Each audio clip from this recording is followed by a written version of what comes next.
Hello there. I just wanted to make a simple video on programming in small projects. The reason I wanted to do this is because there are so many videos out there that go something like, do these projects to become a hireable dev, or something like, projects that will give you a crazy advantage, or leak code questions that will make you a data structures and algorithms god.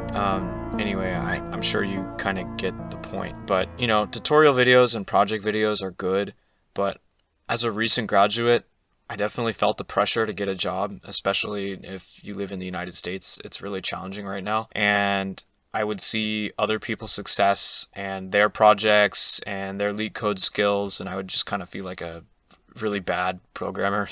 Like I feel like a trash coder. And I've done like a lot of growth like since then, and I just think that, yeah, like all of those big crazy projects are good and all, but small projects do matter, and with just a little bit of scripting you can actually accomplish a lot and have a lot of fun.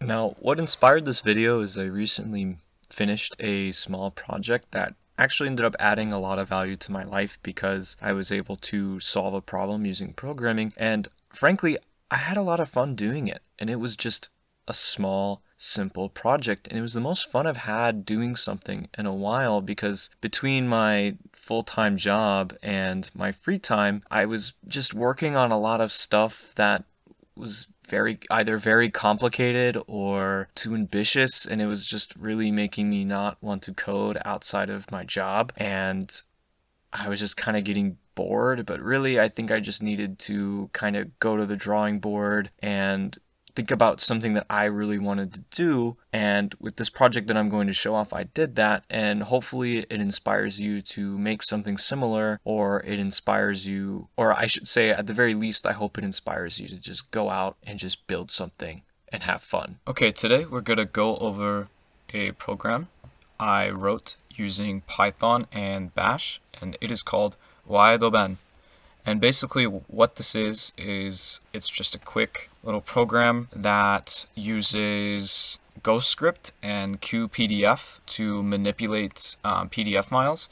And that's because I do read a lot of manga, and I like reading them on my e-reader. And if you have high resolution scans, sometimes these files can get really large, and if you want the whole series on your e-reader, it can run out of storage fast, especially since mine is only 32 gigabytes. That was my problem. My problem was I needed to make my files smaller and keep as much quality as possible.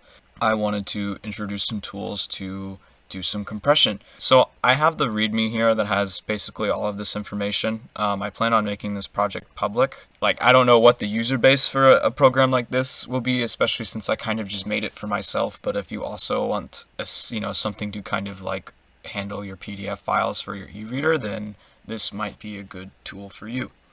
Okay, I do want to show some of the code. I'm not going to do like a full code review because I'd probably be here all day. I can really yap about stuff like that. So anyway, first let's look at this init script, which stands for initialize. Yes, I use Nano. Like this video if you're a true Nano head so we can kill all the Vim users. Anyway, so this is just a script that is used to basically install all of the dependencies. I have an echo message here, and it's just a bunch of garbage, but it does the trick. It's basically just saying like, hey, like if you're running this file and you proceed, then you consent to making changes on your machine. Again, you can manually install everything, and you can see what you need on the GitHub page. And I do recommend that because then it's more likely that it'll work for your machine. But I do have this here as an option. Again, it's a bunch of garbage. I don't really love using Bash. I don't like the syntax. I don't think the error handling is very good. And to be fair, I would probably have a better time if I used it more, and I actually practiced using it. But anyway, for this particular job, I think it does the trick. If you're curious about how exactly everything works, then you can go through it yourself. You can either pause the video or check out the GitHub page. Okay, the next thing we're going to look at is the run script. And this is a lot simpler. This is just a script that will check to see if you have a Python virtual environment, and then it will create it. If you don't, if you do have it, well, awesome. You're one step ahead. But anyway, regardless if it's created or not, the script will just basically start the virtual environment and then start the program using main.py. So yeah, it's just here so that you don't have to type in as much stuff, and it can make your life easier, and you can use it if you want to. Okay, so up next I want to look at some of the Python code, and we're not going to look at everything because a lot of it is very similar and a lot of it is very simple, and you'll see why here pretty soon. So I picked this file to start because I think, well, one, it's one of the key features, and two, I think it'll kind of give you an understanding of how exactly I decided to approach this. So opening this up, we have a couple of different functions. Well, we have two. We have op_pdf_scans, which just stands for optimized PDF scans. So just really briefly, this is a function that records some information from the user, so they can pick screen or ebook or prepress, which is the different options for one of the compression flags that we're going to use with ghostscript. So it just records that information from the user. They get to pick using a number, and then we build this command string down here, and it's interpolated string, so we're inserting values into that string, and basically we're just going to insert comp value, the user selected, and then use some other flags so that we can call ghostscript and do some operations there and make our file smaller. And then we do that actually using the subprocess library in Python, and we use the call method, and then we pass in the command, and then basically like Python will run our command in the command line for us. Our other function that I want to talk about down here is compress PDFs. So I'd already done all of the work to compress, like basically set up ghostscript to compress files in a directory if those files contain images, but I was like, might as well also go the extra mile and give the user an option to compress PDFs that comprise of mainly text. You can like use the ghostscript command here to do the same thing, but this is optimized for PDFs with images. And then down here, this is a command that we're going to call to compress PDFs that are mainly text. And to do that, I'm going to use qpdf, another great library for manipulating PDFs. I just have a bunch of flags that I found on the internet that a lot of people said was good for making PDFs smaller, and the main one being compression level equals 9, which is just basically saying, hey, compress this but make it lossless. The decreases in file sizes are pretty impressive. So that's kind of how most of this program works. It's really just recording information from the user and then using that information to provide data to the different flags for the different programs that we're using here. So if you just want to think about it simply, really all we're doing is recording information and then using that information to, do a bunch of work with a bunch of commands. Okay, so now let's see how this thing runs. Let's see it in action. Let's see what my garbage code that's going to melt my processor can do. Let's see how my computer can handle it. So on the left, I have 3 different volumes from 2 different series, Berserk and Meizun Ikaku, and they're about half a gigabyte each. So, and I want to compress them because that takes up a lot of space and I don't want that. So first we're going to look at optimized PDF images, and we're going to pick that one, and then we're going to provide the directory path so that way it knows what to target. And real quick, if you noticed, all of the files got renamed because we're using ghostscript with this option, and ghostscript hates special characters, so I just said, hey, special characters, get out of here. Anyway, so we're going to start with option 3, and that's 300 dpi, and let's see what happens. Can it shrink our files? Alright, so it's done. So all of the files with comp underscore in front of it are the reduced files, and we can see that Berserk actually did really well. It shrank, depending on the file, like maybe 4 to 5 times. Maybe that might be, no, that's really bad math, but anyway, it's still a very good improvement. And unfortunately, Meizun Ikaku actually increased by about 1,000 kilobytes, so that sucks. And sometimes that happens with compression because you're introducing new streams.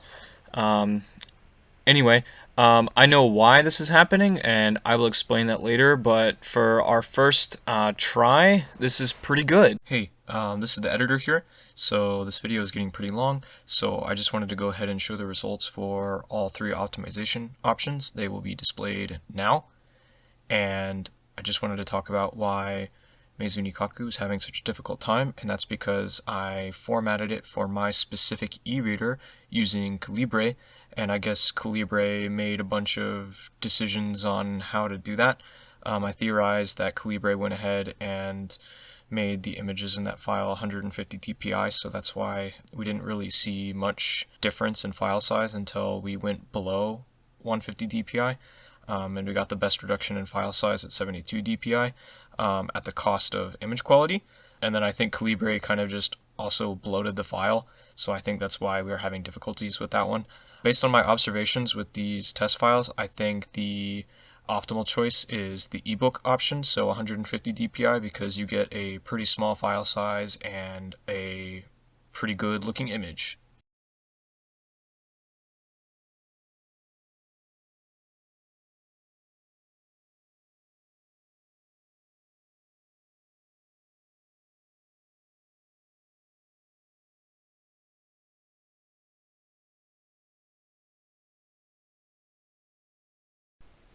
Okay, so I also wanted to go over the compress PDFs feature. Now I want to say that previously we looked at optimize PDF images, and I feel like when we were looking at that one I was kind of using compress and reduce interchangeably, but just to be clear, we were reducing the images in the file, and now we're actually going to be doing some compression. So over here on the left I have some like just sample PDFs, and one of them does have an image in it, the other one is just a bunch of text, but they're all just like very large intentionally. But yeah, we're going to see, without messing with the images, and again only one of them has an image in it, but without messing the image, see what we can get out of it by doing some compression here. Awesome, so we did reduce the file size. It was originally, this big one here was originally half a gig, just under half a gig technically, and we got it down to just over 300 megabytes, which is pretty good. And this 50 megabyte one, this is the one that actually contains the image. We got that one down to about 34 megabytes, or about 35 megabytes, so that's very good. Okay, so lastly, I did develop one more feature, and this might be a very specific use case, but this was a problem I encountered nonetheless.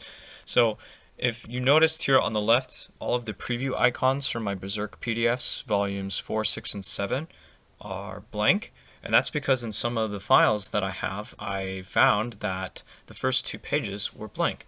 So I was like, okay, well I want to remove those pages because they're just taking up space, and I want to be able to see the cover art.